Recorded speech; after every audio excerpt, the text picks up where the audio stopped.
ஆசிரியர்களின் ஒத்துழைப்பினாலும் தகவல் தொழில்நுட்பம் மற்றும் தொடர்பில் இருக்கும் அறிவுத்திறனாலும் மின்னியல் நூலக பணி சீரிய முறையில் நடக்கும். இருப்பினும் மின்னியல் தகவல்கள் கையாளுதலுக்கு நூலக மற்றும் மேம்பாட்டு பகுதி ஊழியர்களுக்கு முழுமையான பயிற்சி வழங்குவதை கட்டாயமாக்க வேண்டும்.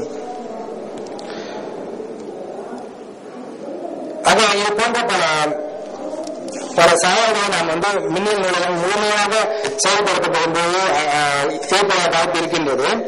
ஒரு சில தகவல்கள் என்னவென்றால் ஜேர்னல் மற்றும் புக்ஸ் அப்படிப்பட்ட தகவல்கள் நமது தற்போது மாணவர் பல்கலைக்கழகத்தின் நூலகத்தில் தற்போது வைத்துக் கொண்டிருக்கின்றோம். ஒரு சில எடுத்துக்காட்டுகளை சொல்வது சரியாக இருக்கும் என்று நினைக்கின்றேன். குறிப்பாக மொத்தமாக பார்க்க வேண்டும் என்றால் 48 டேட்டாபேஸ் எனப்படும் நம்ம மென்பொருட்கள் நம்மிடம் இருக்கின்றன. அவற்றில் முக்கியமானவை Asian digital library, CLI law database of Malaysia, medical database, Ovid full text collection journals, Oxford English Dictionary, Oxford University Press journals, Science Direct, Scopus ஆகியவை நமக்கு இப்பொழுது பயன்பாட்டில் இருக்கின்றன. இதுபோல 48 மென்பொருட்கள் நம்ம இப்பொழுது வாங்கி வைத்துக் கொண்டிருக்கின்றோம். ஆக வருங்காலங்களில் இன்னும் சிறப்பான மின் நூலகத்தை அமைப்பதற்கான வாய்ப்பு வழிமுறைகள் நமக்கு நிறைய கிடைக்கின்றன.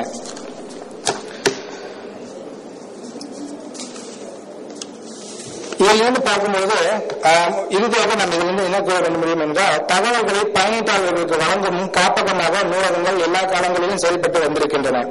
அதை அடுத்த பரிணாமத்திற்கு கொண்டு செல்வதே இந்த மின்னியல் நூலக திட்டத்தின் அடிப்படை திட்டமாகும். இதற்காகவே மலாயா பல்கலைக்கழக நூலகமும் இத்திட்டத்திற்கு அதிக அக்கறை காட்டி செயல்பட்டு வருகின்றது. ஆராய்ச்சி மற்றும் புதுமைகளை அவ்வப்போது அரங்கேற்றி வரும் உலகளாவிய கண்டுபிடிப்புகளுக்கு ஈடுபடுத்தி ஆய்வாளர்களுக்கு போதிய தகவல்களை வாங்குவதில் நூலகங்களுக்கு மிகப்பெரிய கடமை உள்ளதை உணர்ந்து, பிரச்சனைகள் பல இருப்பினும் அவற்றை கலந்து உலகளாவிய மாற்றங்களுக்கு ஈடுபடுத்தி முழுமையான மின்னியல் நூலக தரத்தை அடைய முன்னுரிவது மலாயா பல்கலைக்கழக நூலகத்தின் குறிக்கோளாகும். ஆக இந்த குறிக்கோளின் வாயிலாக 2020ஆம் ஆண்டுக்குள்ளாக நமது மலாயா பல்கலைக்கழகம் முழுமையான மின்னியல் நூலகமாக ஆக்கப்படும் என்பது நமது எதிர்பார்ப்பாக அமைகின்றது. ஆக இதனுடன் எனது கட்டுரை முடிக்கின்றேன். இதன் கேள்விகள் இருப்பின் இப்போது நீங்கள் என்னை கேட்கலாம். கேள்விகள் கேட்கப்படும் பட்சத்தில் அதிகமான தகவல்களை கொடுக்க முடியும் என்று நம்புகின்றேன். கேள்விகளை வரவேற்கிறோம்.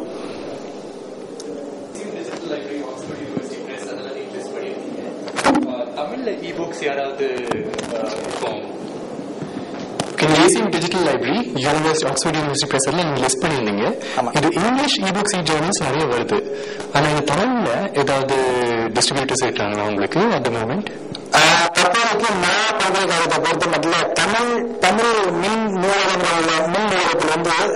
தமிழ் தரவுகள் நமக்கு கிடைக்கப்படலை. ஆனாலும் நம்ம என்ன பண்ணிருக்கோம், மலாயா பல்கலைக்கழகத்துல இது நீங்க கேட்க ஒரு நியாயமான கேள்விதான்.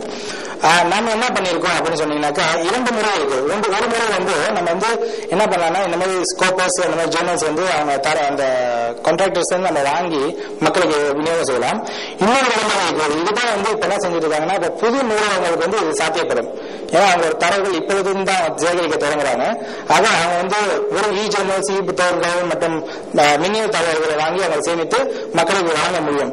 ஆனால் 2வது முறையாக உள்ளது பாத்தீங்கன்னாக்கா, ஏற்கனவே இருக்கிற புத்தகங்கள் அவற்றை ஏற்க கொடுக்க முடியும் என்பது நம்ம ஆலோசனை செய்ய வந்திருந்தோம்.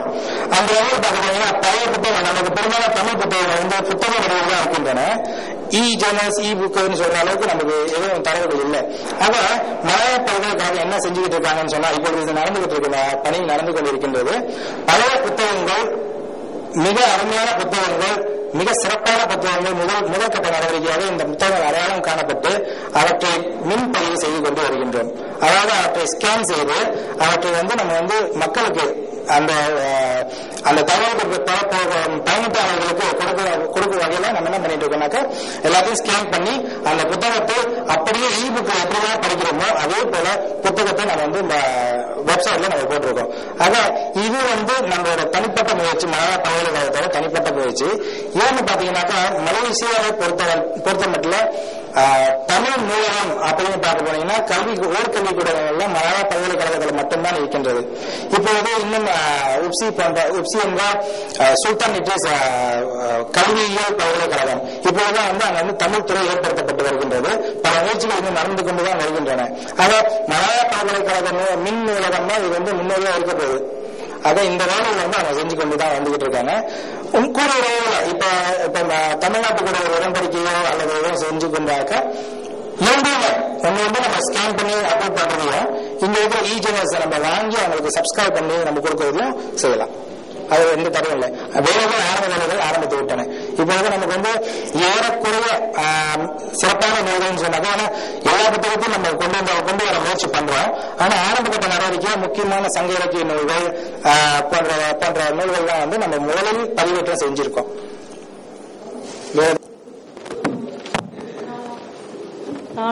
சென்னையிலும் வரேன். நன்றி. இருக்கேன். உங்ககிட்ட இன்ஸ்டிடியூஷன் கெப்பாசிட்டி இருக்கா? சரியா இன்ஸ்டிடியூஷன் கெப்பாசிட்டிஸ் கேள்விப்பட்டிருக்கீங்களா? யூஸ் ஆஃப் மலையாளம் அவங்களுக்கு ஒரு கெப்பாசிட்டி இருக்கா? எல்லா பப்ளிகேஷன்ஸ் உங்களோட யூஎஸ்லாம் போதும். அதோட ஆர்டிகல் இருக்கா உங்களுக்கு? எதுக்காக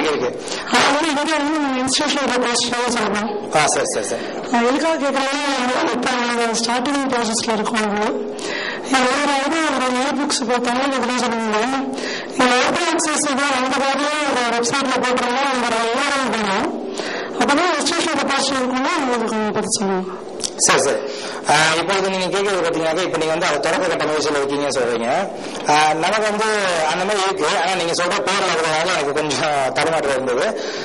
நீங்க சொல்ற சொல்றாங்க நான் உங்களுக்கு வந்து பிறகு நான் ஏன் கொடுக்குறேன், நீங்க வந்து செஞ்சு பாத்துக்கலாம். ஆனா இப்போதைக்கு வந்து சரி அவங்க என்ன கேட்கிறாங்கன்னு சொன்னாக்கா நம்ம வந்து மின்னியல் முறையில வந்து தேர்வு அந்த புத்தகங்கள் தேர்ற மென்பொருள் அதான் நம்ம சொன்னோம். நம்ம பாக்கி வந்து செசி டைனக்ஸ் ஒரு மென்பொருள் பாக்கிறோம். இந்த மென்பொருள் பாத்தீங்கன்னாக்கா மலையாள பல்கலைக்கழகம் மட்டும் பாக்குறாங்க, உபயோகப்படுத்துறாங்க. ஏன்னு கேட்டீங்கன்னாக்கா மலையாள பல்கலைக்கழகம் வந்து ஒரு முன்னோடி நூலகம், அதாவது முதல் தரத்தில் இருக்கிற நூலகம். சோ அவங்களுக்கான தொகை வந்து அதிகமாக வழங்கப்படுறதுனால இந்த மென்பொருளை அவங்களால பயன்படுத்த முடியுது. மற்ற உயர்கல்வி கூடங்கள் பாத்தீங்கன்னாக்கா இந்த மென்பொருளை அவங்க பயன்படுத்த முடியாததுக்கு காரணம் பாத்தீங்கன்னாக்கா அதோட பணம் தான், அந்த தொகை அதிகமான செலவாகிறதுனால அவங்க உபயோகப்படுத்த முடியல. இப்ப நீங்க கேட்கிற மாதிரி நம்மளுக்கு வந்து இப்பொழுது லேட்டஸ்டான டெக்னாலஜி மூலமா பாத்தீங்கன்னாக்கா நம்ம ஏற்கனவே வந்துட்டு வெறும் அந்த டிரான்ஸ்லிட்ரேஷன் சொல்லப்படக்கூடிய இந்த தமிழ் புத்தகங்கள் டிரான்ஸ்லிட்ரேஷன் முறையில இப்ப அம்மா அப்படின்னாக்கா AMMA அந்த மாதிரிதான் தட்டி நம்ம தேட வேண்டிய ஒரு சூழல் வந்து இதற்கு முன்னாடி இருந்தது.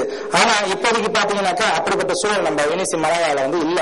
ஏன்னு கேட்டீங்கன்னா இப்ப வந்து ஒரு அந்த மென்பொருள்ல நம்ம ஒரு முன்னறிவு கொண்டு வந்திருக்கோம். எப்படின்னு பாத்தீங்கன்னாக்கா தமிழ் எழுத்துக்கள்ல தட்டச்சில தட்டும் பொழுது எப்படி நம்ம அம்மான்றது இம்மான்னு தட்டுறோமோ அந்த மாதிரி வந்து நம்ம வந்து இந்த மென்பொருள் நம்ம வந்து புத்தகங்களை தேடி கண்டுபிடிச்சிடலாம்.